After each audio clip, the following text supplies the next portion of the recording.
तब तक के लिए हमें दीजिए इजाज़त। आदाब।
राहुल गांधी की रुकनीत की मनसूखी के खिलाफ कांग्रेस के मुजाहरे पर बीजेपी ने किया हमला। कहा सत्याग्रह के नाम पर तकब्बुर का मुजाहरा कर रही है कांग्रेस।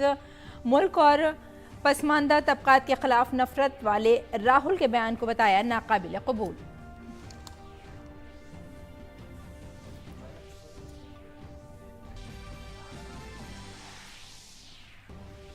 भारत ने कनाडा के सामने दर्ज कराया सख्त एहतिजाज। पिछले हफ्ते कनाडा में भारत के सिफारती मिशन और कौंसिल खानों के खिलाफ अलहदगी पसंदों और इंतहा पसंद अनासर के जरिए सिक्योरिटी में खलल पर तशवीश का किया इजहार। कनाडा के हाई कमिश्नर को किया तलब।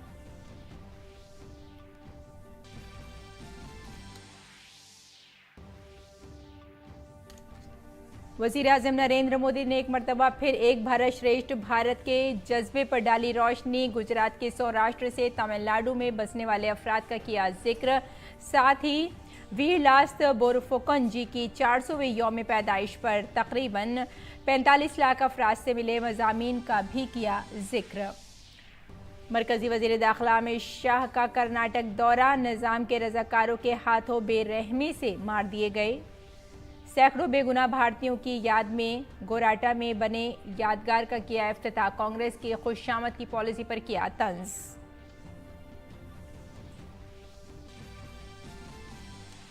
कर्नाटक में बढ़ते मामले और मौसमी इन्फ्लुएंजा से निपटने के लिए मरकजी वजारत सेहत ने 27 मार्च को तमाम रियासतों की बुलाई मीटिंग। मुल्क भर के कई अस्पतालों में दवाओं, बिस्तरों, ऑक्सीजन की फराहमी के पेश नज़र 10 और 11 अप्रैल को किया जाएगा मॉक ड्रिल। भारतीय खलाई तहकीकी इदारे की एक और हुसूलियाबी। श्रीहरिकोटा से वन वेब इंडिया 2 मिशन का कामयाबी के साथ किया लॉन्च। एक साथ लॉन्च किए 36 सैटेलाइट। इसरो के सरबराह ने हर मुमकिन मदद के लिए वज़ीर आज़म नरेंद्र मोदी का अदा किया शुक्रिया।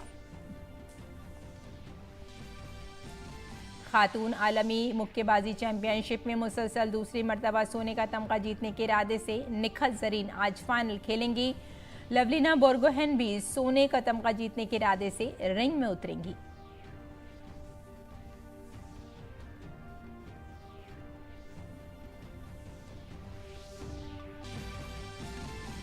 खवातीन प्रीमियर लीग के पहले एडिशन के फाते का आज होगा फैसला। मुंबई के ब्रेबॉर्न स्टेडियम में होने वाले खिताबी मुकाबले में दिल्ली कैपिटल्स की मुंबई इंडियंस से होगा मुकाबला।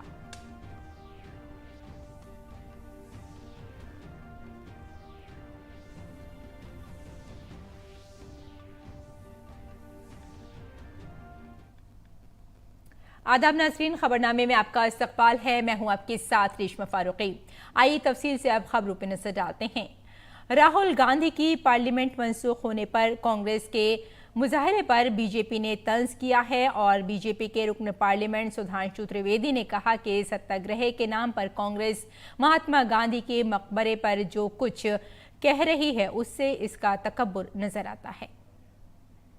उन्होंने गांधी जी की समाधि और शब्द दोनों का प्रयोग किया है, तो यह गांधी जी के प्रति भी एक अवमानना और दुराग्रह दिखता है, क्योंकि गांधी जी ने अपना पहला सत्याग्रह 1906 में ट्रांसवाल में सामाजिक कारण से किया था। भारत में 1919 में रोलेट एक्ट के लिए किया था। यह पहली बार अपने लिए, अपने निजी कारण से न्यायालय के द्वारा सजाए याफ्ता होने के बाद न्यायालय के विरुद्ध करते हुए दिखाई पड़ रहे हैं। इससे अधिक दुराग्रह और दंभ सत्याग्रह के आवरण में संभव नहीं है। सुधांशु त्रिवेदी ने कहा कि हुकूमत और बीजेपी के खिलाफ कांग्रेस की बयानबाजी काबिल कबूल है, लेकिन भारत और ओबीसी बिरादरी के खिलाफ नफरत काबिल कबूल नहीं। भी प्रकार के आरोप लगा रहे हैं वो निराधार हैं। भारतीय जनता पार्टी का स्पष्ट मानना है कि आपको जो जो कहना है कहिए, जो अपशब्द कहने हो कहिए, भाजपा के विरुद्ध कहिए, हमने उसे स्वीकार किया है। सरकार के विरुद्ध आपने कितना कुछ कहा, हमने उसे शांति से स्वीकार किया। प्रधानमंत्री श्री नरेंद्र मोदी जी के विरुद्ध कितना विषवमन किया, हमने उसके ऊपर भी शांत रहे। परंतु जब आप भारत के विरुद्ध बोलते हैं, पिछड़े समाज के विरुद्ध इस प्रकार की घृणा और वैमनस्य की बात करते हैं और उस पे आपको जब न्यायालय के द्वारा सजा होती है और फिर जब आप उसमें राजनीतिक आरोप लगाने का प्रयास करते हैं, तो इसमें मुझे उद्दंडता और निर्लज्जता दोनों नजर आती है। बीजेपी ने इस मामले पर उन लोगों की खामोशी पर भी तंज किया जो खुद को पसमानदा लोगों का नुमाइंदा कहते हैं। बीजेपी के रुकन पार्लियामेंट ने कांग्रेस लीडर के उस बयान पर भी तंज किया कि कुनबे को देखकर फैसला करना है। प्रमोद तिवारी जी कहते हैं परिवार की पृष्ठभूमि देख के देना चाहिए, तो मैं विनम्रता के साथ स्मरण दिलाना चाहता हूं कि आप ही के परिवार में आपकी दादी श्रीमती इंदिरा गांधी जी न्यायालय के द्वारा दोषी सिद्ध हुई थी चुनाव में धांधली के आरोप में। यह आपकी परंपरा है, पृष्ठभूमि है, और उन्होंने अपने को उसके बावजूद इंडिया इज इंदिरा कहा था। श्री राजीव गांधी जी भारत के पहले प्रधानमंत्री बने थे जो बोफोर्स में भ्रष्टाचार के आरोप में आए थे, और उन्होंने उसके बाद यह भी बोला था कि बड़ा पेड़ गिरता है तो धरती हिलती, यानी हजारों सिखों के नरसंहार को जस्टिफाई किया था। आपकी माता जी के छत्र छाया में चल रही सरकार में महात्मा गांधी की समाधि पर लिखे हे राम के राम को काल्पनिक कह दिया गया था। तो मान्यवर, किस पृष्ठभूमि की आप बात कर रहे हैं? और वजारत खारजा ने कहा है कि कल कनाडा के हाई कमिश्नर को तलब करो और हफ्ते को कनाडा में भारतीय सिफारती मिशनों और कौंसिल खानों में अलहदगी पसंदों और इंतहा पसंद अनासिर की कार्रवाइयों के खिलाफ सख्त एहतजाज भी दर्ज कराया है। हुकूमत ने वजाहत तलब की है कि पुलिस की मौजूदगी के बावजूद ऐसे अनासिर को सिफारती मिशंस और कौंसिल खानों की सिक्योरिटी में खलल डालने की इजाज़त कैसे दे दी गई।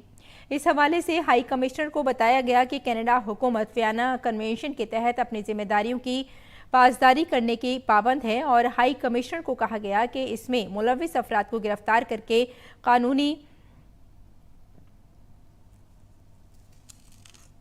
इस हवाले से हाई कमिश्नर को बताया गया कि कनाडा हुकूमत वियना कन्वेंशन के तहत अपनी जिम्मेदारियों की पासदारी करने की पाबंद है। हाई कमिश्नर को कहा गया है कि इसमें मुलविस अफराद को गिरफ्तार करके कानूनी कार्रवाई की जाए जिनकी शनाख्त पहले ही हो चुकी है। वजारत खारजा ने कहा कि तवक्को है कि कनाडा की हुकूमत सिफारतकारों और मिशन के अहातों की हिफाजत को यकीनी बनाने के लिए तमाम ज़रूरी इक़दाम करेगी ताकि सिफारतकार अपने फ़राइज़ सरअंजाम दे सकें।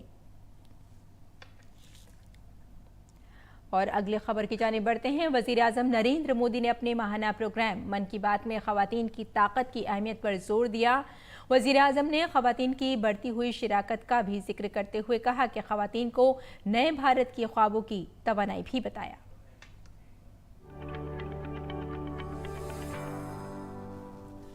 प्रधानमंत्री नरेंद्र मोदी ने मन की बात कार्यक्रम में एक बार फिर नारी शक्ति के महत्व को रेखांकित किया। पीएम मोदी ने सिनेमा की दुनिया से लेकर विज्ञान के क्षेत्र तक महिलाओं की उपलब्धियों का जिक्र कर महिलाओं की शक्ति, उनके सामर्थ्य और योगदान की ओर ध्यान दिलाया। ये नवरात्र का समय है, शक्ति की उपासना का समय है। आज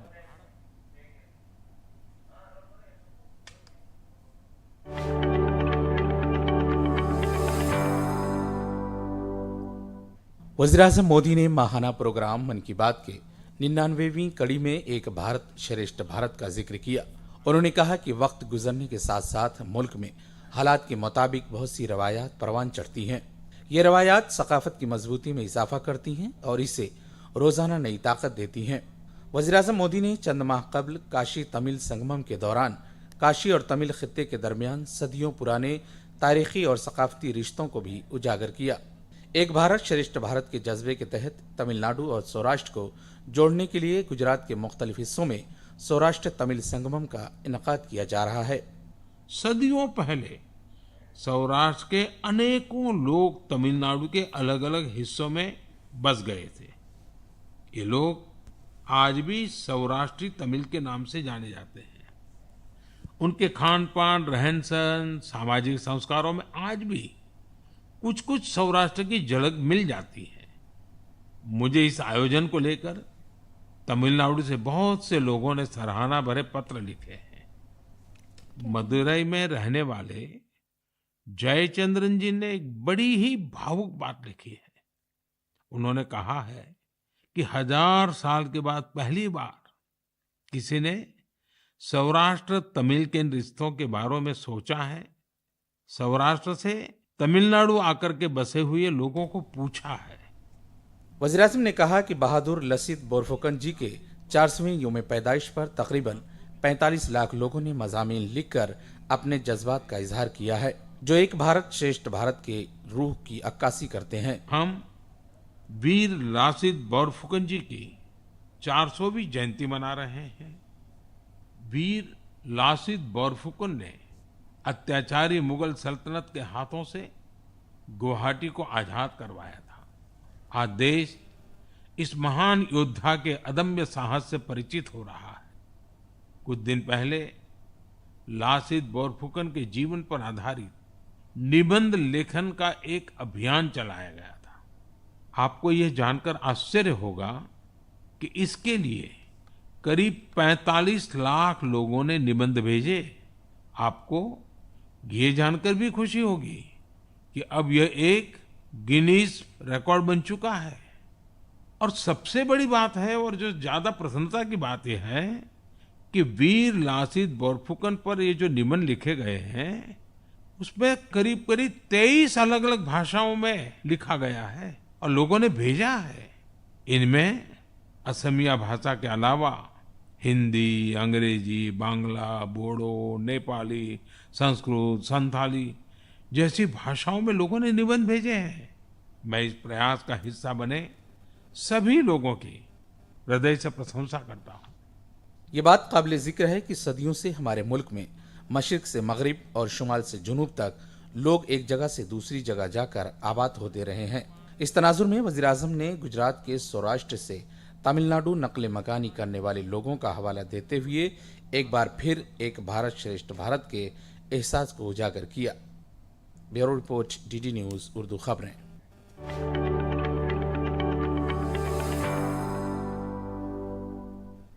तो वज़ीर-ए-आज़म नरेंद्र मोदी ने अपने प्रोग्राम मन की बात में एक भारत श्रेष्ठ भारत का जिक्र किया। साथ ही उन्होंने कहा कि वक्त गुजरने के साथ साथ मुल्क में हालात भी बदल गए हैं और उनके मुताबिक जो रिवायात हैं वो भी परवान चढ़ रही हैं। ये रिवायत सकाफत की मजबूती में इजाफा करती हैं और इसे रोज़ाना नई ताकत भी अता कर रही हैं।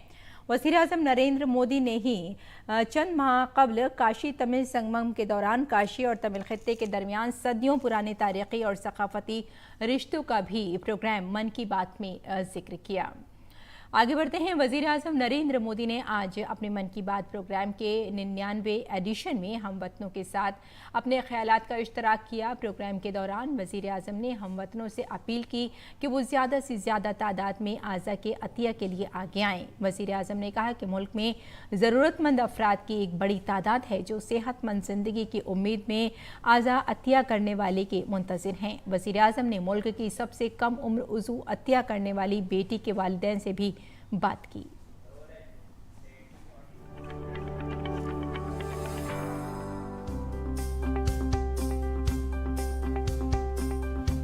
मुल्क में आज़ा के अतिया के तई बेदारी में मुसलसल इजाफा हो रहा है। आज मन की बात के अपने प्रोग्राम में वजीर आज़म नरेंद्र मोदी ने आज़ा के अतिया के बारे में तफसील से बात की। वजीर आज़म ने कहा कि एक अज़्व का अतिया करने से 8 से 9 अफराद को नई जिंदगी मिलने का इम्कान पैदा होता है। आधुनिक मेडिकल साइंस के इस दौर में ऑर्गन डोनेशन किसी को जीवन देने का एक बहुत बड़ा माध्यम बन चुका है। कहते हैं जब एक व्यक्ति मृत्यु के बाद अपना शरीर दान करता है तो उससे 8 से 9 लोगों को एक नया जीवन मिलने की संभावना बनती है। संतोष की बात है कि आज देश में ऑर्गन डोनेशन के प्रति जागरूकता भी बढ़ रही है। साल 2013 में हमारे देश में ऑर्गन डोनेशन के 5000 से भी कम केसेस थे, लेकिन 2022 में ये संख्या बढ़कर 15,000 से ज्यादा हो गई है।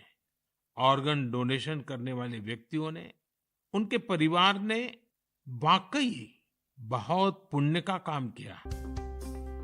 इस तनाजुर में वजीर आजम ने मुल्क की सबसे कम उम्र आज़ा का अतिया करने वाली बेटी अबाबत की दिल को छू लेने वाली कहानी सुनाई और उसके वालिदैन से बात भी की। पंजाब के अमृतसर के रहने वाले सुखबीर सिंह सिंधु और सुप्रीत कौर को बड़ी मन्नतों के बाद एक प्यारी गुड़िया जैसी बेटी पैदा हुई। खानदान ने उसका नाम अबाबत कौर रखा। अबाबत के माना दूसरों के दुखों को दूर करने वाले के हैं। जब वो सिर्फ 48 दिन की थी तो इस दुनिया से रुखसत हो गई। माँ बाप की तो जैसे दुनिया ही उजड़ गई, लेकिन अबाबत के वालिदैन ने एक ऐसा फैसला किया जिसने उनकी बेटी को इंसानियत की लाफानी दास्तान के लाफानी मुसाफिर बना दिया। शरीर जो है पंच तत्वों में विलीन हो जाएगा। जो कोई बिछड़ जाता है, चला जाता है, तो उसका शरीर को जला दिया जाता है या दबा दिया जाता है। लेकिन अगर उसके ऑर्गन किसी के काम आ जाए तो ये भले का ही काम है। और उस समय में और गर्व महसूस हुआ जब डॉक्टर्स ने ये बताया हमें कि आपकी बेटी इंडिया की यंगेस्ट डोनर बनी है जिसके ऑर्गन सक्सेसफुली ट्रांसप्लांट हुए। तो हमारा सर गर्व से ऊंचा हो गया कि जो नाम हम अपने पेरेंट्स का इस उम्र तक नहीं कर पाए, एक छोटा सा बच्चा आके इतने दिनों में हमारा नाम ऊंचा कर गया। और इससे और बड़ी बात है कि आज आपसे बात हो रही है इस विषय पे, हम प्राउड फील कर रहे हैं। सुखबीर जी, आज आपकी बेटी का सिर्फ एक अंग जीवित है ऐसा नहीं है। आपकी बेटी मानवता की अमर गाथा की अमर यात्री बन गई है। अपने शरीर के अंश के जरिए वो आज भी उपस्थित है। इस नेक कार्य के लिए मैं आपकी श्रीमती जी की, आपके परिवार की सराहना करता हूँ। वजीर आजम ने कहा कि आज़ा का अतिया करने के पीछे जज्बा ये होता है कि जाते जाते भी किसी का फायदा हो जाए, किसी की जान बच जाए। वजीर आजम ने झारखंड की 63 साला स्नेहलता चौधरी का जिक्र करते हुए कहा कि उन्होंने आज़ा का अतिया करके दूसरों को जिंदगी दी। स्नेहलता चौधरी ने अपना दिल, गुर्दा और जिगर अतिया किया, जिसकी वजह से 4 जानें बचाई जा सकी और 2 को आंखें मिली। 39 दिन की अबाबत कौर हो या 63 वर्ष की स्नेहलता चौधरी, इनके जैसे दानवीर हमें जीवन का महत्व समझाकर जाते हैं। हमारे देश में आज बड़ी संख्या में ऐसे जरूरतमंद है जो स्वस्थ जीवन की आशा में किसी ऑर्गन डोनेट करने वाले का इंतजार कर रहे हैं। मुझे संतोष है कि अंगदान को आसान बनाने और प्रोत्साहित करने के लिए पूरे देश में एक जैसी पॉलिसी पर भी काम हो रहा है। इस दिशा में राज्यों के डोमिसाइल की शर्त को हटाने का निर्णय भी लिया गया है। यानी अब देश के किसी भी राज्य में जाकर मरीज ऑर्गन प्राप्त करने के लिए रजिस्टर करवा पाएगा। सरकार ने ऑर्गन डोनेशन के लिए 65 वर्ष से कम आयु की आयु सीमा को भी खत्म करने का फैसला लिया है। इन प्रयासों के बीच मेरा देशवासियों से आग्रह है कि ऑर्गन डोनर ज्यादा से ज्यादा संख्या में आगे आए। आपका एक फैसला कई लोगों की जिंदगी बचा सकता है, जिंदगी बना सकता है। मन की बात के जरिए वजीर आजम नरेंद्र मोदी मुल्क और समाज की बेहतरी के लिए मुख्तलिफ मौज़ूआत को उठाते हैं। आज़ा का अतिया इतना अहम मौजू है जिसके तई बेदारी की अशद ज़रूरत है। वजीर आजम ने अवाम में से हीरोज़ का जिक्र करके इस समत में एक अहम पहल की है। Bureau report, DD news Urdu खबरें।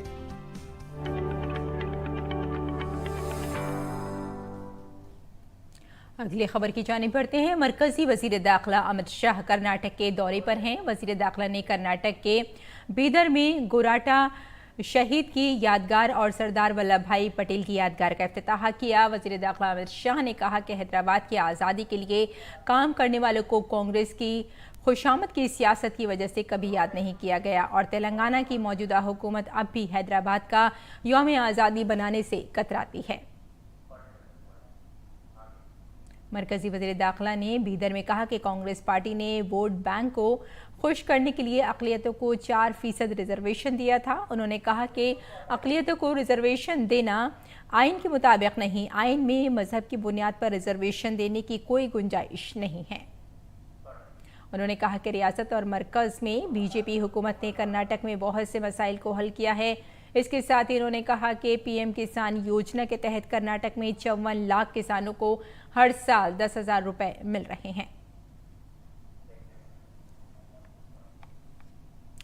मरकजी हुकूमत मुल्क में कोरोना और मौसमी इन्फ्लुएंजा से निपटने के लिए की जा रही तैयारियों का जायजा लेगी। इसके लिए मरकजी वजारत सेहत ने 27 मार्च को रियासतों की मीटिंग बुलाई है। ये मीटिंग वर्चुअल मीडियम के जरिए होगी। दरियासना हफ्ते को मरकजी वजारत सेहत और Indian council of medical research ICMR की तरफ से एक मुशावरत जारी की गई। इसमें कहा गया है कि लोगों को भीड़ और बंद जगहों पर मास्क पहनने समेत कोरोना से मुतालिक दीगर हिदायत पर अमल करना चाहिए। इसके साथ साथ 10 और 11 अप्रैल को मुल्क भर के अस्पतालों में मॉक ड्रिल का इनेकाद किया जाएगा। इसका मकसद अद्वियात अस्पतालों में बिस्तरों, ऑक्सीजन की दस्तयाबी का जायजा लेना है। मुल्क में हर रोज कोरोना के केसेस में इजाफा देखा जा रहा है। जिन रियासतों में सबसे ज्यादा कोरोना केसेस देखे जा रहे हैं उनमें केरल, महाराष्ट्र, गुजरात, कर्नाटक और तमिलनाडु शामिल हैं। केरल में कुल केसेस का 26.4% और महाराष्ट्र में 21.7%, गुजरात में 13.9% और कर्नाटक में 8.6% और तमिलनाडु में 6.3% है। मुल्क में यौमिया पॉजिटिविटी मामलों की शरह फिलहाल 1.56% है, जबकि हफ्तावार पॉजिटिव मामलों की शरह 1.29% है। इसके साथ ही मुल्क में कोरोना के एक्टिव केसेस की तादाद 9,433 तक पहुंच गई है। एक्टिव केसेस की शरह फिलहाल 0.02% है। ताहम अस्पतालों में दाखिल होने और मौत के ज्यादा वाकयात सामने नहीं आए हैं। इसकी वजह भारत में बेहतर वैक्सीनेशन बताई जा रही है। अब तक मुल्क में कोविड से बचाव के लिए 220.65 करोड़ से ज्यादा वैक्सीन लगाई जा चुकी हैं।